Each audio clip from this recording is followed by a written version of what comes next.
உங்ககிட்ட ஒரு கேள்வி கேட்கிறேன். சொல்லு, நீ தான் தைரியமான ஆளத்தை சொல்லு. பிக் பாஸ் வீட்டுக்குள்ள போன வாரம் 2 எவிக்ஷன் நடந்தது. ஐ மீன் இமீடியட்டா ஆட்கள் டக்குன்னு குறைஞ்சிட்டாங்க.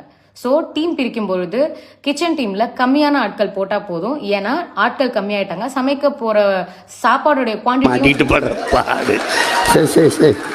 மற்ற இடங்கள்ல ஆட்களை ஜாஸ்தி படுத்துங்க. ஏன்னா என்னதான் ஆளுங்க எலிமினேட் ஆகி போனாலும் கிச்சன் வேலை தான் குறையும். ஆனா இந்த வீட்டோட ஸ்கொயர் ஃபீட் அதே தான் இருக்க போகுது. அதனால எங்களுக்கு பேர்டன் ஆயிடும். அதனால ஆளுங்களை குறைங்க அப்படின்னு சொன்னாரு.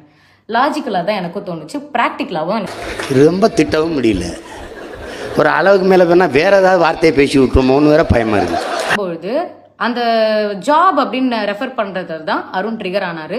பிகாஸ் அங்க இருக்க போறதுல அங்க அது ஜாப் கிடையாது. அந்த வீட்டுக்குள்ள எங்களுக்கு கொடுக்கப்பட்ட ஜாப், எனக்கும் நான் போன சீசன் போயிருந்ததுனால எங்களுக்கு கொடுக்கப்படுற ஜாப் என்னதுன்னா கேம் ஆடுறதுக்கு.